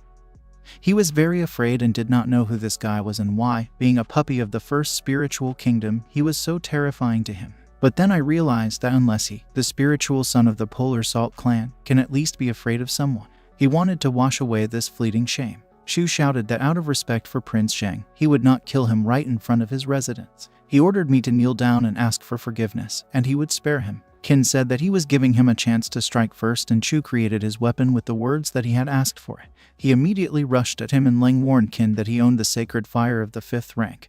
But Qin only laughed. Chu hit the protagonist with a sword and was pleased with what he got. But immediately the sword literally disintegrated into fire, from which Chu Lin was very surprised. Then Qin stepped on him and went to Chu. The protagonist did not understand why he was so weak and thought that he had bought his 5th rank on the market. Chu asked him what he had done and why his sacred fire. This whole play was watched by Len and Yu. The temple maiden was surprised that if he so easily dealt with the owner of the sacred fire of the 5th rank, then his rank is higher than the 5th, or the element of fire is inherent in him by nature. Yu paid attention to Lang and then Qin. She noticed that he was just shaking with anger. Shu thought it was impossible. He didn't understand how a scum on the first spiritual realm like him was able to suppress his sacred fire of the 5th rank. He believed that he was using some kind of hidden cheating technique. Zhang shouted that they should stop, because they were at his residence, not at the bazaar. Immediately, Chu introduced himself to him and added that he had arrived on a visit, which the temple maiden did, but Chen only nodded. Qin believed that this old fox must have been watching them from the very beginning. But he decided to intervene only now. The old man believed that being in the desert lands, Qin had gained a high-rank sacred fire, and he felt that on the day of their meeting with them, he made the right decision. Zhen told Qin that his friend had finally arrived and asked him to follow him. The protagonist laughed happily, and Chu got angry. He growled angrily that he had fulfilled his part of etiquette and thanked him for the warm welcome and wanted to leave. He left angrily and Len called him a cretin. After that they were sitting in the reception hall. The prince said that he had called Qin to notify him of what was coming, but Qin knew about the sacred fire competition. Zhen said that's right, he wanted to talk about it. His princely court has one quota for participation and he offers it to him. Qin thanked the prince. Lang immediately asked Qin if he wanted to join her Temple of the Buddha's Heart. He replied that if he became the winner at the end of the competition, then they would return to this question, and Len understood him. Then she told Auntie and she took out the ring. She asked Prince Shang to accept this humble offering from their temple. He thanked her for her generosity. Auntie whispered in Ling's ear that the young man was able to win the favor of Prince Shang, and also owns a high-ranking sacred fire, so she advised to be active and build good relations with him. Len was a little embarrassed and agreed with her. She called Qin and said that she had not been to Chan City for many years, and invited him to walk with her. He replied that of course he would take a walk with her, and Zhen understood everything. He said that since his girlfriend invited him, he could go, but they had to return to his residence for dinner. After all, his fiancée would personally cook him, and Qin was angry at him for telling everything. Len was also surprised and thoughtful. The head told them to finally leave, because he didn't want to take up their precious time. He understood that the Temple of the Buddha's Heart uses its temple maiden to lure talent. He didn't know why everyone was trying to apply their main advantages, but he immediately thought that his Zio was also his advantage and therefore laughed a lot. Then in the forging and casting clan, in the reception hall, Chu was sitting on the throne and Fei told him that he did not expect him to personally come to him personally, because this is a great honor of the clan. Chu asked him if he believed that he could become the best in the upcoming Sacred Fire competition. Fei replied that he was determined. His mentor, the Taoist elder, will also arrive soon. If he and Chu support him, then no one will be able to challenge him. Chu replied that he had just met someone. He said that even though he is only at the level of the first spiritual realm, and he managed to suppress his sacred fire, Fei was surprised, because it was impossible and did not know if there was such a person in Tian. Chu created a portal where Qin's face appeared and Chu asked him if he knew who it was. Fei recognized him and got very angry. Chu realized that he knew about him and Fei told him that this bastard's name was Qin. Chu asked if it was the same one who killed Li Jian and who was put on the wanted list in the Divine Sword Empire. Fei agreed. He was also tired of this upstart. Chu said that according to rumors, Qin went to the desert lands and his journey turned out to be incredibly fruitful, and now Chu realized that it turned out to be true. Fei realized that he had increased his fire there and that he would win this competition. Chu replied that he had an incredibly strong sacred fire, several ranks higher than him, and therefore he understood that he would have no rivals in the next competition. Fei shouted that in no case should he be allowed to win. Chu understood this and asked how soon his mentor would be here. Fei replied that the Taoist elder would arrive tomorrow. He was delighted and said that they would wait for him and discuss the matter thoroughly, but in the meantime he could go. Chu was still sitting on the throne and looked up and laughed, because if he could take away his sacred fire and appropriate it for himself, then the place of the future head of the Polar Sun clan was guaranteed to him, and Fei and his mentor will serve as a springboard for him. Then they show us the city again, and there was a hum of the crowd in the center and Qin was walking with Len. Then her hand started to hiss and a summary of Qin appeared there. She realized that he was a member of the King family from the Divine Sword Empire. She called Qin and said that she had heard what had happened to his family and deeply sympathized with him. The protagonist said that she was very kind. She replied that if he needed anything, the Temple of the Buddha's heart was ready to provide him with comprehensive assistance. Qin asked her even if it would mean for her to go to war with the Immortal Clan. She replied that the clan of immortals is very powerful, but it is better not to cross the road to their temple. He is grateful to her for her words. This is a matter of personal revenge, so he will solve it himself, but before that, he would like to enlist the support of her temple. Len was surprised and delighted, but he put his finger to her lips and replied that she understood everything anyway. Then she dusted herself off. The guy recognized Len, who was a temple maiden from the Temple of the Heart of the Buddha, and asked who was next to her. They asked him if he was a local, because the whole city is talking about this guy. This kid changes beauties every day, and he has already been seen with Princess Sayo and Weiner from the House of Dugu. They were all hotly discussing them and surrounded the couple. Immediately, Qin coughed and grabbed his girlfriend's hand that they should take a walk somewhere else. On the next street, Fat Lai was running after Mr. Wang. He asked him not to leave so immediately, and Wang asked Li if he was sure. The fat man replied that he had served the forging and casting clan without sparing himself, but they had always treated him like trash. If he does not refuse, then from now on he is ready to serve him. He approached him and whispered in his ear that he had recently obtained more than 10 new slaves. They were all from the succubus race. Van was very surprised and inspired by these girls. Fat Lai added that he personally selected each one. Van was glad, and from now on she would consider him her man. Tonight, Li has to send all the succubi to his residence, and Li agreed with him. But then he saw Qin and shouted that he was seeing that bastard again. Van also got angry when he saw him and noticed that the girl next to him was just a charm. Lai said that Qin was the same scoundrel who took his slave away from him, and she was also very pretty and in this aspect was in no way inferior to his new companion.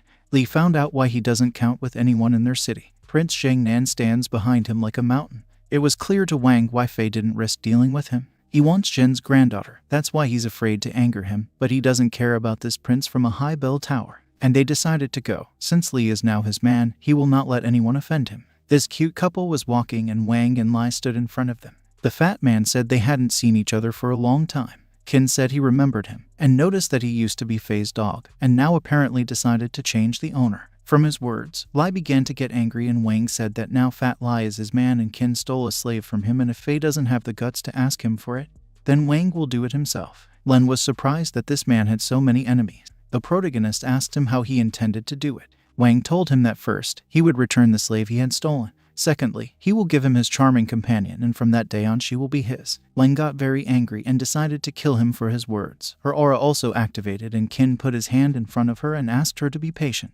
He asked her to let him sort it all out. Qin asked him what if he didn't agree, and Wang replied that he would behead him. The protagonist replied that it suits him and he just wanted to stretch his joints. Wang took a stand and said that he had chosen death for his mustache. At the same time, he will show him the newly mastered technique of the initial black level. Okay, thunderstorms. Qin and Ling stood still, and the fat man just flew away. There was a strong rumble, and Lin said that the palm of the thunderstorm is an incredibly powerful technique and offered to help him. The protagonist replied to her so that she would not bother to shoot, because this is just an entry-level black technique. Wang shouted that he had bought it from Fei for a huge sum. It turned up well for him. He was just looking for someone to try it on. And having created a certain ball, he shouted that he should die. He launched a thunderstorm palm at Qin. The protagonist only took a deep breath and created a huge demon, which let out a purple ray from its mouth, which wounded Wang and he fell unconscious, from which Fat Lai was very scared. Qin exhaled and told Ling that it was over. She was surprised, because Wang's cultivation level corresponds to the black spiritual realm. In addition, he used the technique of the initial black level, but was unable to repel even a single blow from Qin. The technique Qin used was also black level. Well, now, he went up to Li and told him that it was his turn. Fatty Lai lowered his head and forgave him to spare and let him go. He is ready to give him all his possessions, but begged him not to kill him. Qin asked about the property and Lai repeated it again. Qin asked Ling if she wanted to take a look at it and she said yes. The hero kicked this dirty pig to get her to introduce them. After that, they show us the estate of Fat Lai. There were a lot of weapons inside. Qin asked him if all his possessions were here and Lai agreed. The protagonist looked at him menacingly and added that this was not enough to exchange for his life. Li immediately began to beg him again to spare him, because all his things are here, he has nothing else. Qin clenched his fist and replied that he would have to die. And Lai added that he also had many slaves and the protagonist ordered him to show them. Li decided to open his secret room and pressed the button. A room opened into which there was such a disgusting smell that Lin even covered herself. Qin asked him what kind of freak you have to be to keep someone in such a place. The protagonist knew that Li was vile, but he exceeded all his expectations. Lai screamed that it wouldn't be like this anymore and Qin grabbed his clothes and called Lang after him and was forced to ask her to be patient again. Going inside, there was a large room and Lan noticed that all these slaves were in such terrible conditions. There were wounded people, women and even children. A man reached out to Li saying that he had killed his entire family and made him a slave, so he deserved to die. He repeated it over and over again and Li got a little scared. Len began to get angry, because she believed that such things could not be forgiven. He asked her to calm down and promised that he would never do it again. Qin picked up Lai and said that it was difficult to call him a person. They went further and drew attention to the cage. He saw the succubi and was surprised. He asked him if they were also his slaves. Li explained that this was his latest acquisition. These succubi are first-class goods. Qin praised Lai and the fat man was glad that he was satisfied and asked him to let him go. The protagonist told him that he would not kill him and he could run away. He was very happy and thanked him. But immediately Len pierced through his chest and Qin replied that this did not mean that Len would not kill him. She pulled out her hand and the fat man's body flopped to the floor. She added that a person who torments slaves in such a way deserves nothing but death. Wiping her hand, she asked him what he was going to do with these slaves. Qin replied that they were all very unhappy people. He will ask the princely court of Zhang to dispose of their future fate. Len was pleased with his answer and found him very merciful. After a while, a lot of people arrived here and Zio ordered them to immediately release all the slaves. She thought Li got off too easy. He should have been locked up here himself until he repaid his guilt. Qin replied that by killing one Fat Lai, the overall situation of slave abuse would not change much. She must remember that the main goal is the complete abolition of the system of slavery. Now he would ask her to keep Lan company, and he would go. And also in the evening he will not come to him for dinner. Zio began to get angry and called him a scoundrel, because she had been puffing over the kitchen stove for a long time and promised that next time she would not forgive him. Lang realized that the relationship between Zio and Qin had not yet developed into something serious. So she was glad. Immediately Zio came up to her and asked why she suddenly blushed. But Ling started to deny everything and Zio felt that there was something strange. After that, we are shown the Tian guest courtyard. Inside, Qin absorbed everything. He understood that the sacred fire competition was already on the nose, and for the development of his cultivation, he had to use every moment. After that, we are shown the Divine Spear clan. The head of the clan, Wang Tekyang, said that he did not expect him to personally come to him. He is very flattered by this. After all, the guest illuminated his modest home with his visit. It was Liu Zheling from the Ruthless Sword School. Liu said that enough of the empty chatter and that it was worth getting straight to the point. He asked if he could provide a worthy candidate to participate in the sacred fire competition.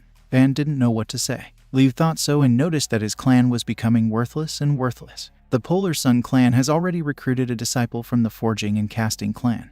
The Jasper Fae clan has bet on the Moonlight School. It is still unclear about the Buddha Heart Temple. He decided to give their clan the sacred fire of the 6th rank. Van was very happy about this gift. Liu said that he calls him the soul-devouring flame. He hoped that his fire and support would make their candidate a competitive fighter. The head of the clan fell to his knees and thanked him from the bottom of his heart. At that moment, Van ran into the house and called his father. He told him to stand up for him. Liu remained silent and Wang asked his father who it was. Wang Teking accused him of squealing like a scalded pig and introduced Liu from the Ruthless Sword School. Wang was surprised by this information and leaving Liu said that he could only hope that they would not disappoint him. Then Wang turned his attention to the fire and asked what it was. The father hid his son and explained that it was a sacred fire of the 6th rank. Wang was very surprised by this and his father added that the Ruthless Sword School decided to bet on their clan.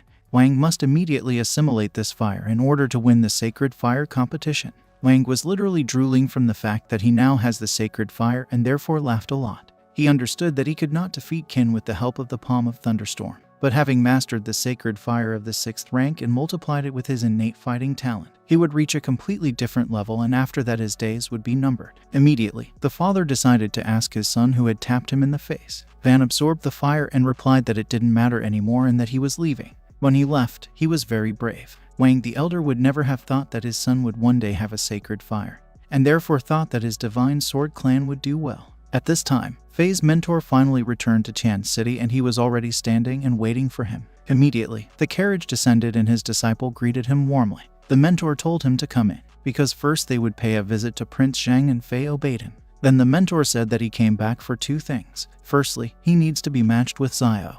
And secondly, he needs to be helped to win the sacred fire competition. Fei decided to tell him something. It was about Qin from the Divine Sword Empire, and immediately the old man drew attention to this name. After a while, Fei told him everything, and the old man understood him. He realized that the rumors were true, and Qin had gained a lot during his stay in the desert lands. He has a sacred fire as well as a divine weapon, and it turned out to be the glow that he had observed on the way here. Fei added that Qin possesses a high-rank sacred fire. Even Chu Lin is not his rival. Therefore, he believed that in no case should he be allowed to take part in the sacred fire competition, to which the old man replied that he could participate, because he had methods to prevent him from winning. This is his sacred fire of the 6th rank, the flame of the chilling underworld. He has been cultivating it for many years, and now he is only a little short of the 7th rank. With the help of his secret technique, he will learn it in the shortest possible time. Fei was surprised when he heard about the fire of the 7th rank. The old man added that the sacred fire above the 6th rank is extremely rare. Therefore, he assumes that the sacred fire of Qin is also of the 6th rank. Hence, with the help of his chilling underworld flame, his victory is almost guaranteed. He absorbed this flame and thanked him from the bottom of his heart and assured him that he would not disappoint him. He felt that Qin now has nothing in which he would surpass him. In the upcoming sacred fire competition, he will destroy it. After that, we are shown the residence of Prince Zhen Nan again. Xiao asked Grandpa to do something, because that clingy Fei will be here any minute. But the old man threw everything on the protagonist, from which he even spat out his tea. He did not understand how much he could do at all. Xiao asked him to prove himself and make it clear to Fei that he would not climb to her anymore. Immediately, Fei and his mentor entered the temple, who greeted Zhen. Qin felt that something had become of Fei's sacred fire. Just recently, he had the fire of the 5th rank, and here it is already the 6th and, moreover, quite close to the 7th. He realized that the elder did not waste time in vain and helped him. Fei greeted Xiao and added that the mentor had come here to woo him. Xiao pulled Qin up and replied that she already had a fiancé. She doesn't really know him, and as a child they just played and that's it. She asked him not to come here with this offer anymore. The old man realized that this was the Qin Yu from the Divine Sword Empire, and the protagonist agreed. The old man viciously asked him if Lai Qin really thought he was worthy of Xiao, because he was just a foreigner, a member of a defeated family. 1:41. The old man said that Huang Fei was his personal disciple and the future winner of the sacred fire competition. He has a bright future ahead of him and immediately wondered who he was. Xiao shouted that Qin also has a sacred fire and he will win the competition. The protagonist realized that this was the reaction the old man was waiting for. He wondered if the old man had deliberately provoked Xiao to say this, and he also hoped to undermine his morale. There is no doubt that they expect to kill him during the competition. Qin wanted to see who was who. The old man replied that if Qin wins, then Huang Fei will certainly not be his equal. But he was wondering what would happen if he lost. Xiao shouted that it was impossible. Huan asked her if he became the winner of the competition, she would immediately agree to marry him without any delay, since she is so confident in him. then she will not refuse such conditions. Zio of course fell for their words and agreed. She turned to Ken and said that he must win. Otherwise she would end up in the clutches of this monster. The old man, leaving, was glad of this agreement and added that he would look forward to the day of the competition, and that soon everything would fall into place. This company left and Zio was angry. They enraged her. She asked Ken to teach him a nice lesson during the competition. The protagonist noticed that Huang Fei was no longer the same as before. Before that he had a fire of the 5th rank, but today it is a strong 6th rank, close to the 7th. Zio replied that she didn't care about it, but immediately realized that he already had the 7th rank and was very surprised. Ken added that now he has no confidence that he will be able to defeat him and therefore she will soon become Huang Fei's wife. Zio wilted a lot and thought it was over. She didn't understand why she was acting so impulsively, and at this time Ken was laughing softly. Immediately, the emperor began to approach, who also laughed and asked Ken not to mock her. He knows that it makes no difference to him what rank his opponent's sacred fire is. At least the 6th, at least the 7th. Zio turned and looked at Ken with tear-stained eyes. The protagonist replied that he didn't know for sure and scratched his head. After that, it was deep night. Ken sat in his room and cultivated. He absorbed the lotus energy and meditated. Then he opened his eyes and a red phoenix appeared to us along with a huge purple demon. He folded his hands, which had different lights in them and turned out to be a kind of sphere. Of course, Ken decided to devour her and literally flew off the ground. A moment later, he landed on the floor and caught his breath, rejoicing that he had finally reached the 3rd spiritual realm. Tomorrow will be a fateful day. Then he fell on the sofa and immediately fell asleep. The next morning, we are shown the venue of the sacred fire competition. The arena was already prepared, where the audience was sitting and shouting at the top of their lungs with expectation. The emperor was glad that the competition would finally begin, and the girl next to him replied that she hoped that Ken would win a landslide victory. After the fire lit up around the tower, and they show us an old man who was sitting on the throne. He wasn't particularly happy. At the same time, the audience was also glad that the competition would begin soon, but some were sorry that they did not have a sacred fire. Many wars went to the arena, and Juan noticed that a bunch of pathetic and talented cockroaches naively believing that they have the slightest chance of winning. Their destinies are predetermined, and they are born to crawl. Then we are shown that Wang noticed Huang and noticed that judging by his confident appearance, he expects to win the competition. Huang turned around and asked Wang what he was doing here. After all, there will be a sacred fire competition here, and he has no fire. And so Huan assumed that he had come to see. Wang replied that he would soon find out about his sacred fire himself. They were already ready to fight each other right there and glared at each other. Then Ken stamped loudly and immediately the two of them paid attention to him. Huang told Wang that their mutual dislike could wait, but they have a common enemy. Ken Yu and Wang agreed with him. The protagonist considered them fools and immediately greeted them. He hoped that the two of them would be able to prove themselves with dignity and not disgrace themselves too much. Van got very angry and shouted at him to stop showing off, because he wouldn't live to see the end of the day. Wang was also angry. He was very infuriated by his smirk. He wanted to see if he would grin before he died. People were fully preparing for the competition. A certain girl noted that this year talents from all over the district gathered to participate in the competition. The participants on behalf of the 4 great sects are also good, but the Kin will stand out against the background of all. Immediately, the girl with pink hair noticed Ken and was surprised.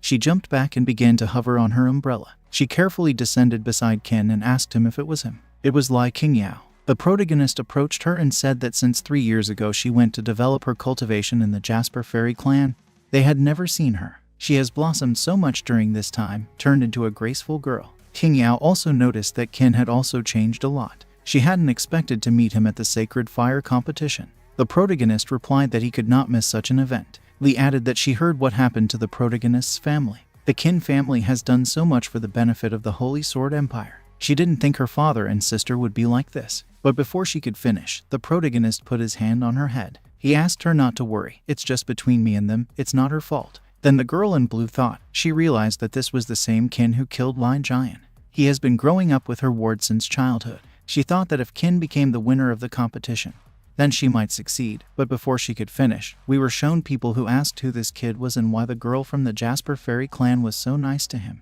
Another guy noticed that Qin is the main ladies' man of the city. He is ready to bet anything. Today they will see at least 3 beauties in the company. Immediately, Wanner began to approach, who said that no matter how she met him, there was always some beauty next to him. The guy asked others to look, because this is the second one. Qin replied not to exaggerate and they both blushed. Immediately, Qingyao picked up the umbrella and told him that it was time for her to leave in an instant. She rose into the air. She wished him good luck in the competition when she started flying away. He asked her not to worry, because today he would not miss the victory. King Ao landed near the blue girl and she addressed her. If this kin wins the competition, their clan will only have to rely on her. Immediately, all the people began to disperse and said that she was here. Kin was surprised when he saw a beautiful girl in front of him. She was from Chu Han's Moonlight School. The guy said that according to the head of the Moonlight School, she is their best nugget in the last 100 years. She is only 16, but she is already at the 5th level of the spiritual realm and has a sacred fire of the 6th rank. The man was surprised when he realized who she was, and the girl next to her added that she went into the shutter for 3 whole years. She had seen her before, then she was a little snotty girl, and today she recognizes her again.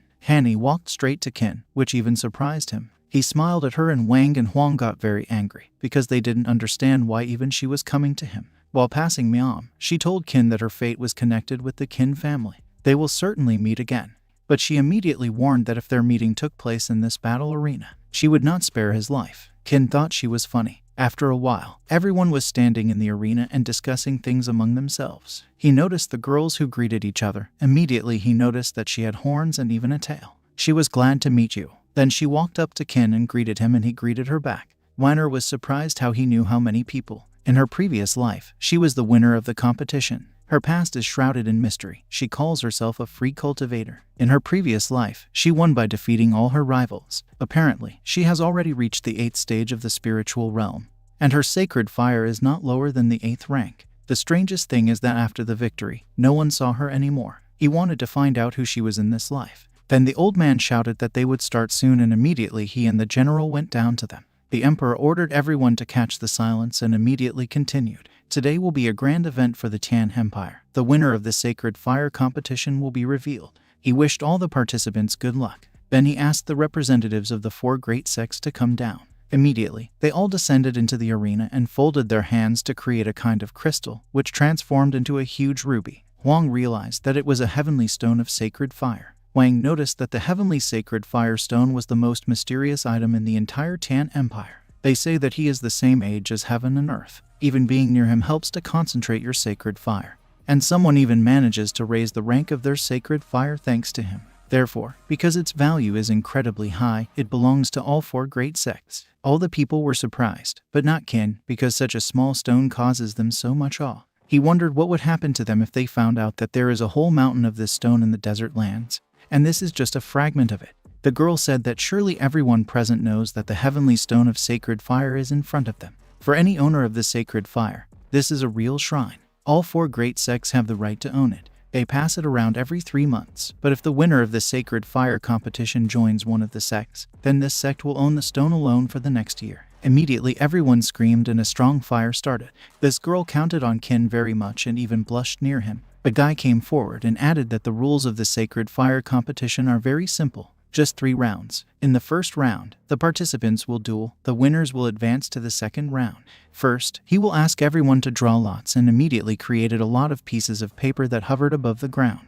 Everyone lined up and pulled out the papers one by one. When it was Kin's turn, he told him, the spiritual son of the Polar Sun clan, they met again. Since he is responsible for the lot, he asked him nothing against him. He did not cheat. He told him not to look down on him and treat him respectfully. Kin laughed, and when he took the piece of paper, he added that even if he cheated, he would not benefit much from it. The guy got angry and said he would see how many rounds Kin would last.